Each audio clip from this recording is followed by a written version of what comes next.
Welcome to me ఇంటి నేస్తం Lavanya. Upcoming రివ్యూలోకి వెళ్ళిపోదాం. సూర్యప్రతాప్ వాళ్ళ ఇంటికి ఒక స్వామీజీ వస్తారు కదా. ఆ స్వామీజీ ఎవరో కాదు, విజయాంబిక హస్బెండ్ అన్నమాట. విజయాంబిక టార్చర్కి తట్టుకోలేక సన్యాసం తీసుకొని చాలా పవర్స్ని సంపాదించి ఇంటికి వస్తారు. మందారాన్ని చంపాలని ప్రయత్నించింది దీపక్ విజయాంబిక అని తెలుసుకొని సూర్యప్రతాప్తో, బావగారు వీరిని మందారాన్ని ఎవరు చంపాలనుకున్నారో మీరు వారిని ఖచ్చితంగా శిక్షిస్తానని నాకు మాట ఇవ్వండి. మందారాన్ని తిరిగి మామూలు మనిషి చేసే బాధ్యత నాది అని చెప్పి మాటిస్తారు స్వామీజీ. ఇంకా సూర్యప్రతాప్ కూడా, ఖచ్చితంగా బావగారు, మందారాన్ని ఈ పరిస్థితికి ఎవరు తీసుకొచ్చారో నాకు తెలిస్తే నేను వారిని కఠినంగా శిక్షిస్తాను అని సూర్యప్రతాప్ స్వామీజీకి మాటిస్తారు. రూపా స్వామీజీ పక్కకి వచ్చి మాట్లాడుకుంటూ ఉంటారు. మావయ్య, మీరు ఈ ఇంటికి రావడం నాకు చాలా సంతోషంగా ఉంది. నిజంగా మందారాన్ని మీరు బ్రతికిస్తారా మావయ్య అని అడుగుతుంది. తప్పకుండా రూపా, ఎందుకంటే మందారాన్ని చంపాలనుకున్నది ఆ దీపక్ విజయాంబికానే అని నేను తెలుసుకున్నాను. వాళ్ళని ఎలా అయినా సంహరించాలి అంటే మందారం మనకి ఖచ్చితంగా ఉపయోగపడాలి. మందారం బ్రతకాలి అంటే ఒకే ఒక్క దారుంది అని చెప్తారు. ఇంకప్పుడే రాజు కూడా అక్కడికి బైక్ పైన వస్తాడు.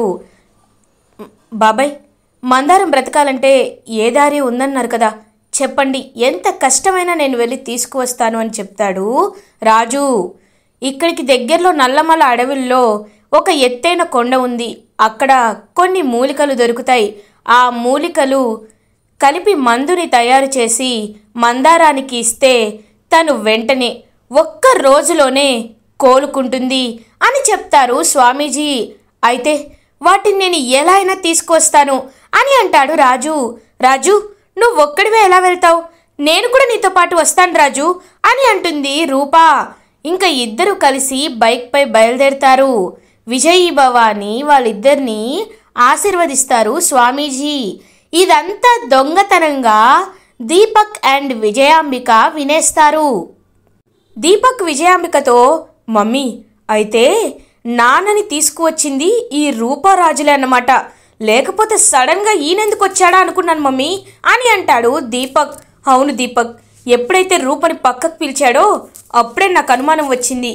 ఇప్పుడు వచ్చి చూస్తే చూసావా, మందారాన్ని ఎలా అయినా బ్రతికిస్తారంట, కానీ మనం బ్రతికించాం కదా. ఇప్పుడే జీవన్కి కాల్ చేస్తాను అని జీవన్కి కాల్ చేస్తారు విజయాంబిక. ఇది ఇలా ఉండగా జీవన్ రాఘవ దగ్గరే ఉంటాడు. రేయ్, నిన్ను నేను ఎక్కడికి వదిలి వెళ్ళనురా, ఎందుకంటే నిన్ను వదిలేస్తే నువ్వు వెళ్ళి నిజం చెప్పేస్తావు. ఆ సూర్యప్రతాప్ ఫ్యామిలీ అంతా కలిసిపోతారు. ఆ రాజుని ఆ సూర్యప్రతాప్ ఇంటికొచ్చేలా చేస్తాడు. అందరూ సంతోషంగా నవ్వుతూ ఉంటారు. నా జీవితాన్ని అన్యాయం చేసి నేను ఆ పింకీని పెళ్లి చేసుకొని ఆస్తి కొట్టేయడానికి ఆ రూపరాజులు అడ్డుపడి వాళ్ళు సంతోషంగా ఉంటే నేనెలా చూస్తూ ఉంటాను? అది కుదరదు. కాబట్టి నేను నీ దగ్గరే ఉంటాను అని రాఘవతో మాట్లాడుతూ ఉంటాడు ఆ జీవన్. అప్పుడే దీపక్ ఫోన్ కాల్ వస్తుంది జీవన్కి. హలో దీపక్ అని అంటాడు జీవన్. హలో జీవన్, నీతో మాకు ఒక ముఖ్యమైన పని పడింది. నేను చెప్పాలనుకుంటుంది ఏంటంటే, ఆ మందారం బ్రతకడానికి ఏవో మూలికలు ఉన్నాయంట. అవి సంజీవని ఫారెస్ట్లో ఉన్నాయంట. ఇప్పుడు రూపారాజు ఆ మూలికల్ని తీసుకురావడానికి బయలుదేరారు. ఖచ్చితంగా నువ్వు వాళ్ళని ఎలా అయినా అడ్డుకోవాలి అని చెప్తాడు దీపక్. సంజీవని ఫారెస్ట్ అంటే నాకు తెలిసిన వాళ్ళు ఉన్నారు. ఇప్పుడే నా గ్యాంగ్ని తీసుకొని అక్కడికి బయలుదేరుతాను అని అంటాడు జీవన్. విజయాంబిక ఫోన్ తీసుకొని, చూడు జీవన్, కేవలం ఔషధాలు మాత్రమే కాదు, వీలైతే ఆ రాజు రూపల్ని కూడా పైకి పంపించేసేయి. మాకప్పుడు శాశ్వతంగా పీడ వదిలిపోతుంది. వాళ్ళు పైకి పోతేనే మేమిక్కడ మందారాన్ని కూడా పైకి పంపించేస్తాం అని అంటుంది విజయాంబిక. ఒక్కసారిగా దీపక్ అయితే షాక్ అయిపోతాడు. మమ్మీ అని అంటాడు. షూ, నువ్వాగు దీపక్, నేను నీతో మాట్లాడతాను. జీవన్, ఒకవేళ నువ్వు మాకు ఇది చేస్తే నీకు జీవితంలో ఎలాంటి హెల్ప్ కావాలన్నా నేను చేస్తాను అని అంటుంది విజయాంబిక. విజయాంబిక గారు, నాకు తెలుసు మీకు ఆస్తి ముఖ్యం, నాకు ఆ కుటుంబంపై పగ సాధించడం ముఖ్యం. ఈ రెండు నెరవేరాలంటే ఆ రూపారాజులు బ్రతికుండకూడదు. ఇంకా వాళ్ళ పని నేను చూసుకుంటాను. మీరు ఆ మందారాన్ని ఎలా చంపేయాలనే విషయాన్ని ఆలోచించండి. ఇంక ఈ విషయాన్ని నాకు వదిలేండి అని కాల్ కట్ చేస్తాడు జీవన్. మమ్మీ ఏంటి ఇలా అంటున్నావు? ఒకవేళ ఇప్పుడు రూపారాజులు చనిపోతే మళ్ళీ మన మీదకే కదా మమ్మీ మొత్తం వస్తుంది అని అంటారు. రే దీపక్, నేనేమైనా పిచ్చిదానిలా కనబడుతున్నానా? మనం చంపుతున్నామా ఏంటి? నల్లమల అడవులకి ప్రాణాలు తెగించి వెళ్తున్నారు. ఆ జీవన్ గాడు వాళ్ళని చంపేస్తారు. ఒకవేళ వాళ్ళిద్దరికీ ఏమైంది అని అడిగినా ఏమో జీవన్ కుటుంబ కలహాల వల్లే వాళ్ళు చంపేశారంటారు. మన చేతికి మట్టే అంటదు. అరెస్ట్ చేస్తే జీవన్ అరెస్ట్ చేసి జైల్లో పెడతారు. మనకేం సంబంధం? అవతల వాళ్ళని ఎంతవరకు వాడుకోవాలో అంతవరకే వాడుకోవాలి. నువ్వేమీ కంగారు పడద్దు. ఇప్పుడు మూలికల కోసం వెళ్ళిన ఆ రూపారాజు ప్రాణాలతో మిగలరు అని విజయాంబిక కోపంగా చూస్తూ ఉంటుంది. ఇది ఇలా ఉండగా రూపారాజు ఫారెస్ట్కి రీచ్ అవుతారు. ఇంకలా ఫారెస్ట్కి వెళ్ళి, రాజు వాటి ఫోటో కూడా ఎలా ఉంటుందో మనకు తెలియదు కదా రాజు అని అంటారు. అమ్మాయి గారు, నేను పేరు కనుక్కున్నాను అమ్మాయి గారు అని ఇంకా అలా పేరుతో తనైతే మొత్తం చూస్తూ ఉంటాడనమాట. ఇంకా చూసేసరికి ఇది ఇలా ఉంటుంది అని చెప్పి వెంటనే ఇంకా మొత్తం వెతుకుతూ ఉంటారు. అప్పుడే కరెక్ట్గా తనైతే తన గ్యాంగ్తో ఇంకా బయలుదేరుతాడనమాట ఈ జీవన్. ఇంకా అలా రూపారాజు వెళ్తుంటే వాళ్ళతో అటాక్ చేస్తాడు. అటాక్ చేసిన వెంటనే పాపం రాజు అయితే చాలా ఇంకా కాపాడడానికి ట్రై చేస్తూ ఉంటాడు. అలా ఇంకా రూప రాజు ఇద్దరు కలిసి ఫైట్ చేస్తూ ఉంటారు ఆ రౌడీలతో. రాజుని బాగా కొడుతూ ఉంటారు జీవన్ రూపా దగ్గరికి వెళ్ళి రూపా చెంపపై ఒక్కటి కొడతాడు. ఇంకా అది చూసిన రాజుకి చాలా కోపం వస్తుంది. ఇంకా వెంటనే రాజు రే అని చెప్పి లేచి జీవన్ని పటా పటా అని చెప్పి కొట్టి జీవన్ వేసుకున్న మాస్క్ని తీసేస్తాడు. ఒక్కసారిగా జీవన్ని చూసి షాక్ అయిపోతాడు రాజు. అంటే ఇన్నాళ్ళు మమ్మల్ని ఇంతలా టార్చర్ పెట్టింది నువ్వేనా? నీకు ఇలా కాదు అని చెప్పి ఇంకా రాజు బాగా కొడతాడు జీవన్ తప్పించుకొని పారిపోవడానికి ట్రై చేస్తూ ఉంటాడు. ఇంకా అలా జీవన్ వెనకాలే పరిగెడతాడు రాజు. అమ్మాయి గారు, మీరు వెళ్ళి ఆ మూలికల్ని తీసుకురండి. నేను వెళ్ళి అదిగో తన్ని తీసుకొస్తాను.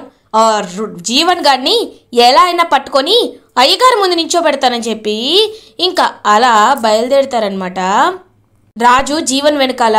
ఇటువైపు రూప అయితే మూలికల కోసం వెతుకుతూ ఉంటుంది. ఇంకా అలా జీవన్ పరిగెడుతూ ఉంటే అప్పుడే ఇటువైపు రాఘవ ఇంకా తన కట్లని కరెక్ట్గా తీసేసి పరిగెట్టుకుంటూ వచ్చేస్తూ ఉంటాడు. ఇంకా రాఘవని చూసిన రాజు ఒక్కసారిగా షాక్ అయిపోతాడు. ఇంకా వెంటనే రాఘవ అయితే ఇంకా చూస్తూ బాబు బాబు అని అంటూ ఉంటారు. రాఘవ, నువ్వు ఇక్కడే ఉన్నావా అని అంటారు. ఈ గ్యాప్లో జీవన్ తప్పించుకొని పారిపోతాడు. ఇంకా అలా జీవన్ అయితే వెంటనే పారిపోయి క్షణంలో తప్పించుకున్నాను, లేకపోతే ఇప్పుడు నన్ను తీసుకువెళ్ళి ఈ రాజు చంపేసేవాడు అని అక్కడి నుండి వెళ్ళిపోతాడనమాట.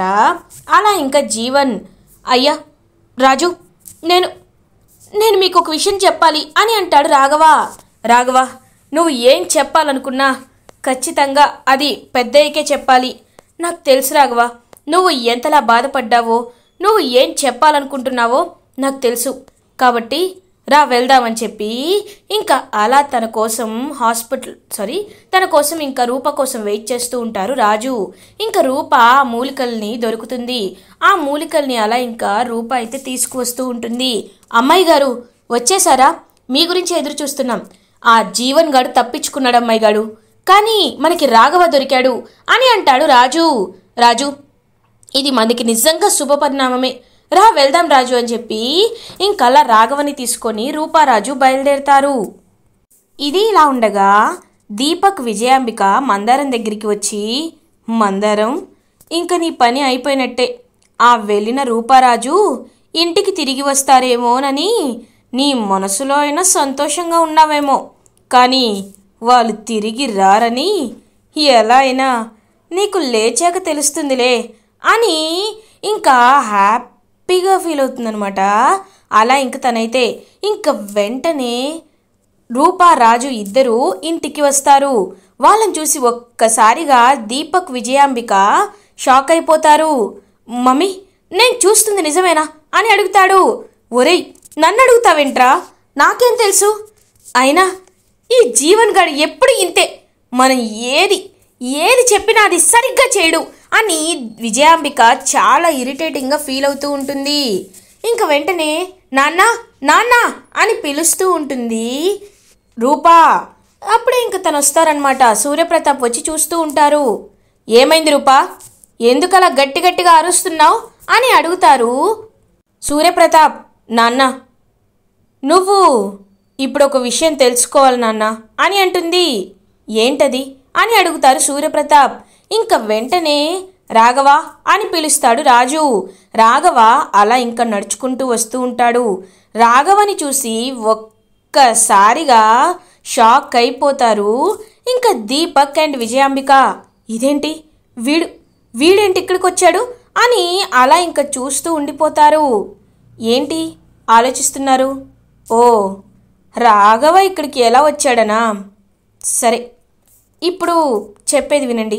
రాఘవ, నిజం చెప్పు, అసలు ఆ రోజు ఏం జరిగింది? అమ్మ ఆ రోజు ఎందుకు అలా జరిగింది? అసలు అమ్మని ఎవరు చేయాలనుకున్నారు? ఎవరు తనపై నింద మోపారు? ఈ విషయాలన్నీ అడుగు అని చెప్పి ఇంకా వెంటనే చెప్తుంది రూపా. ఇంకా దీపక్ అండ్ విజయాంబిక ఇద్దరు కోపంగా చూస్తూ ఉంటారు రాఘవ వైపు. రాఘవ సూర్యప్రతాప్ దగ్గరికి వచ్చి, పెద్దయ్యా, మీకు నిజం చెప్పాలి పెద్దయ్యా, ఆ రోజు అమ్మగారు విరూపాక్షి అమ్మగారికి అలా నింద వేయడానికి కారణం ఇదిగో ఈ విజయాంబిక అమ్మగారే.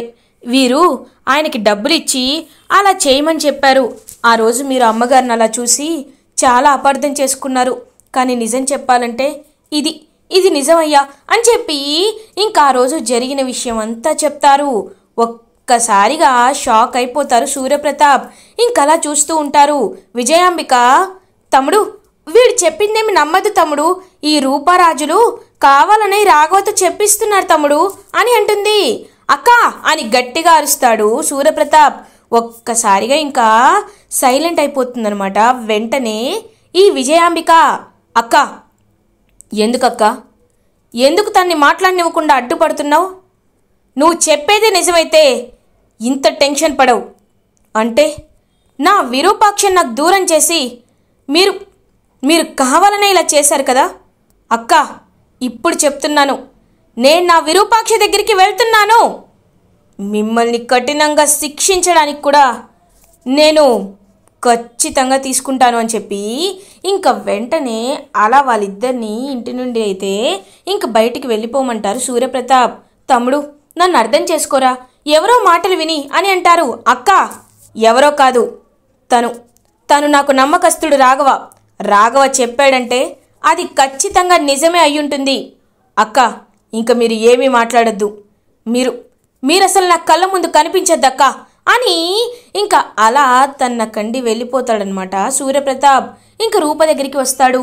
అమ్మ రూప అని అంటారు సూర్యప్రతాప్. నాన్న, ఇప్పుడైనా అర్థమైందా నాన్న, అమ్మ ఎంత మంచిదో? అమ్మ ఎలాంటి తప్పు చేయలేదు, కానీ నువ్వు అమ్మని అపార్థం చేసుకున్నావు అని అంటారు. ఇంక వెంటనే అలా సూర్యప్రతాప్ చాలా పశ్చాత్తాపపడుతూ ఉంటాడు. ఇప్పుడే వెళ్ళి మీ అమ్మని కలుస్తానమ్మా, వెళ్ళి తన్ని క్షమించమని అడుగుతాను అని కారులో ఇంక విరూపాక్ష దగ్గరికి బయలుదేరుతాడనమాట సూర్యప్రతాప్. ఇంకలా బయలుదేరి వెళ్తూ ఉంటారు. ఇంకా సూర్యప్రతాప్ అయితే వెళ్ళేసరికి పాపం వర్క్ చేస్తూ ఉంటుంది విరూపాక్ష. ఇంకా అలా సూర్యప్రతాప్ రాజు వాళ్ళ ఇంటికి వచ్చేసరికి ఒక్కసారిగా అప్పలనాయుడు, ముత్యాలు వీళ్ళందరూ షాక్లో ఉండిపోతారు. ఇంకా వాళ్ళ వైపు అలా చూస్తూ ఉంటారనమాట. ఇంకా అలా షాక్లో ఉండిపోతారు. విరూపాక్ష అని పిలుస్తారు. ఇంకా ఒక్కసారిగా షాక్ అయిపోతుంది విరూపాక్ష. ఎందుకు వచ్చారు, మళ్ళీ ఇక్కడికి ఎందుకు వచ్చారు అని అడుగుతుంది. విరూపాక్ష, నా తప్పేంటో నేను తెలుసుకున్నాను. నేను నేను నిన్ను క్షమించమని అడగడానికే వచ్చాను.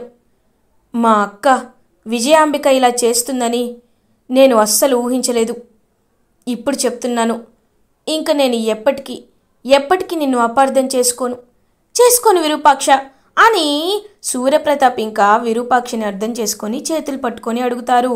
విరూపాక్ష చాలా అంటే చాలా హ్యాపీగా ఫీల్ అవుతుంది. ఇంకా అలా విరూపాక్ష చాలా హ్యాపీగా సూర్యప్రతాప్ వైపు చూస్తూ ఉంటుంది. నువ్వు నన్ను క్షమించానని ఒక్క మాట చెప్పు విరూపాక్ష అని అడుగుతారు. ఏవండి, ఎందుకంత పెద్ద పెద్ద మాటలు మాట్లాడుతున్నారు? మీరేంటో నాకు తెలీదా?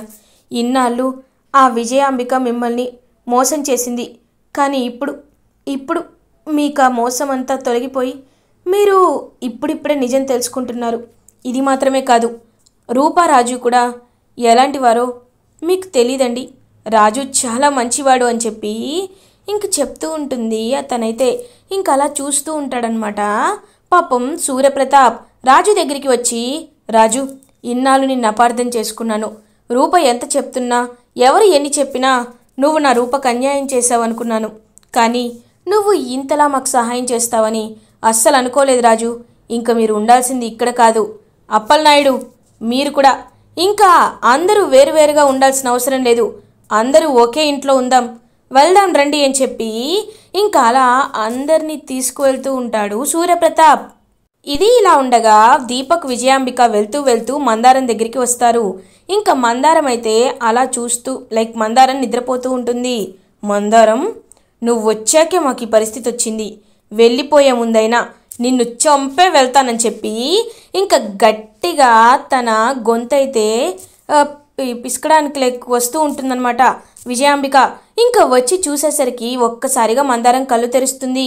మందారాన్ని చూసి ఒక్కసారిగా షాక్ అయిపోతారు దీపక్ అండ్ విజయాంబిక. ఇంకా మందారం అలా లేచి వాళ్ళిద్దరి దగ్గరికి వస్తుంది. ఇంకా మందారాన్ని చూసి షాక్ అయిపోతారు దీపక్ విజయాంబిక. ఏంటి, నన్ను మళ్ళీ చంపేయాలనుకుంటున్నారా? మీరు ఎంత ప్రయత్నించినా నన్ను ఏమి చేయలేరు అని ఇంకా చాలా గట్టిగా వార్నింగ్ ఇస్తుంది మందారం. అలా ఇంకా షాక్లో ఉండిపోతారు దీపక్ విజయాంబిక. ఇలా ఎపిసోడ్ ఎండ్ అవుతుంది. ఫర్దర్ ఎపిసోడ్ రివ్యూస్ ముందుగా మీకు కావాలి అనుకుంటే మా ఛానల్ని సబ్స్క్రైబ్ చేసుకోండి. Thanks for watching.